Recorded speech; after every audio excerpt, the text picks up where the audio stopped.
ভাবিয়ে সকালবেলা আমি দেখি যে এরকম আওয়াজ, রাঙ্গা বঙ্গা ভূতু কই রে, আয় রে আয়, আয় আয় আয় আতু, আয় আয় আয়।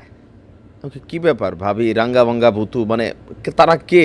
ছোটোবেলা গল্প শুনছো না, লাউ গর একটা বুড়ি আসিল, শুনছি তো, কই বুড়ির 3টা কুত্তা আসিল, নাম আসিল রঙ্গা বঙ্গা ভূতু। হ্যাঁ, আমি ও আচ্ছা সেইটা, তো তুমি কেন এখন হঠাৎ করে সকালবেলা রঙ্গা বঙ্গা ভূতুরে ডাকছো? ইতানে বলে কি তা আনছে সীমান্তার ভিতরে, তা আমরা ইতানরে ফাড়াই।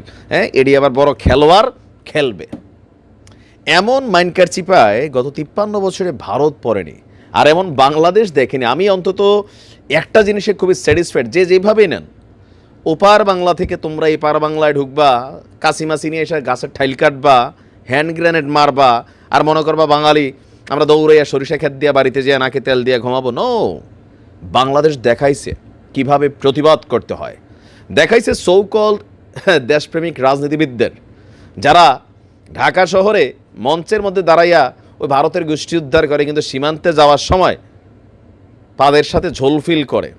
কালকে দাঁড়ানোর ক্ষমতা ছিল কয়জন রাজনীতিবিদদের বলেন তো? যদি শুধুমাত্র আমরা বলতাম যে প্রত্যেক দলের রাজনীতিবিদরা আপনারা সীমান্তে চলে যান, যাইয়া দেখি ভারতের সাথে লড়াইটা করেন, পারতো না।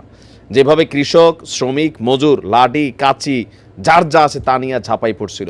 দর্শক, এই মুহূর্তে সীমান্তে খুবই উত্তেজনা চলছে। তবে আমি আমার বাংলাদেশের ভাইদের উদ্দেশ্যে আবারও বলি, সীমান্তে এই মুহূর্তে প্রবেশ করেন না। বিজিবি কিন্তু আহ্বান জানিয়েছে, আমরাও জানাই।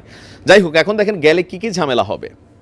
প্রথমত, ওই পার থেকে একটা বুলেট আসতে পারে আপনার উপরে, আর দ্বিতীয়ত নতুন একটা জিনিস নিযুক্ত করেছে ভারত বাংলাদেশ সীমান্তে ভারতের সরকার, মানে বিএসএফ।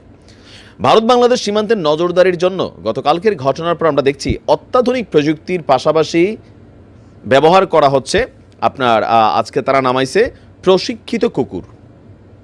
বিএসএফের Dakshinbanga frontier DIG N K Pandey জানাচ্ছেন, সীমান্তের প্রতিরক্ষা ব্যবস্থা জোরদার করতে অনেক অত্যাধুনিক প্রযুক্তি ব্যবহার করা হচ্ছে। বিশেষ করে যেই এলাকাগুলোতে কাটা তার নেই, সেসব এলাকায় নজরদারি করতে প্রশিক্ষিত কুকুর ব্যবহার করা হবে। নদিয়া এবং উত্তর 24 পরগনার ভারত বাংলাদেশ সীমান্তের উন্মুক্ত এলাকাগুলোকে পাহারা দেওয়ার জন্য আপনার আনা হয়েছে বিশেষভাবে প্রশিক্ষিত 21 বছর বয়সী জার্মান ম্যালিনুস প্রজাতির ম্যাক্স, মানে জার্মান শেফার্ড হিসেবে যেটাকে আমরা চিনি, ওই কুকুর। এর দেখভালের জন্য এসেছেন একজন প্রশিক্ষকও। সীমান্তের নজরদারির জন্য নাইট ভিশন ক্যামেরার সঙ্গে যুক্ত করা হচ্ছে ইনফ্রারেড ক্যামেরা, থাকছে আপনার স্পার্কলিং অ্যালার্মও, বিশেষ প্রযুক্তির থার্মাল স্ক্যানিং মেশিনও নজরদারির কাজে ব্যবহার করা হবে। শরীরের তাপমানের পার্থক্য চিহ্নিত করে অনুপ্রবেশকারীদের অবস্থান চিনিয়ে দেবে বিশেষ প্রযুক্তির অত্যাধুনিক এই ক্যামেরা। ভারত বাংলাদেশের সীমান্তের প্রায় 60 কিলোমিটার এলাকায় এই ব্যবস্থা চালু করা হয়েছে। অন্যদিকে জিরো লাইনে যাওয়ার জন্য চালু করা হয়েছে বায়োমেট্রিক ব্যবস্থা। এই শেফার্ড কুকুরগুলোকে রাতের বেলা সীমান্তে খোলা ছাড়া রাখা হবে। বারবার বলছি, এই কুকুর বড় ভয়ঙ্কর, খোবলায় ফেলবো কিন্তু ভাই। আমি আবারও বলি, দেখেন পেটের দায়ে এই মুহূর্তে সীমান্তে ভুলেও যাওয়া যাবে না। এরা যেই কুকুর এখানে রাখছে, যাদের কাছে রাঙ্গাবাঙ্গা ভূতু আছে, সাইরা দিলে বোঝা যাবে যে শেফার্ডরে আমাদের রাঙ্গাবাঙ্গা ভূতু কীভাবে দৌড়াইতে পারে, কিন্তু আপনি কিন্তু যাইতে পারবেন না। প্রশিক্ষিত কুকুর, গন্ধ শুনলে বুঝা ফেলবে এটা বাংলাদেশি। কোত্থেকে এসে লাভ দিয়া ঝাঁপাইয়া পড়বে, আপনি ভাই মারা যাবেন। ঠিক আছে, তো আমাদের দেশীয় কুকুর আমরা চাই, যার কাছে যা আছে সীমান্তে দিয়া দেন।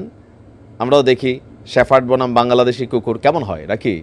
হ্যাঁ, সীমান্তের মানুষও আমরা একটু নিশ্চিন্তে ঘুমাইতে পারবো। তবে আমি মজার ছলে বলি আর যাই বলি, বাংলাদেশের মানুষ যারা এই মুহূর্তে ভারতে অবৈধ অনুপ্রবেশ করছেন, ব্ল্যাক কারবারি, চোরা কারবারি, মইরা যাবেন। উপায় নাই, ভারত বৈধভাবে তাদের সীমান্তে এগুলো করতেছে। আমাদের কাছে কিচ্ছু নাই, এরকম কিছুই নাই। আমাদের কাছে খালি আমাদের বিজেপি বন্দুক হাতে নিয়ে দাঁড়াই থাকা ছাড়া কিছু নাই। আমাদের সরকারের উচিত এগুলোতে ইনভেস্ট করা, এদিকে মনোযোগ দেওয়া। অন্তত এখন আমরা যেভাবে চোখে চোখ রেখে জবাব দিচ্ছি, সো আমাদের কাছে মেশিনারি তো থাকতে হবে। ভালো থাকুন, আসসালামু আলাইকুম।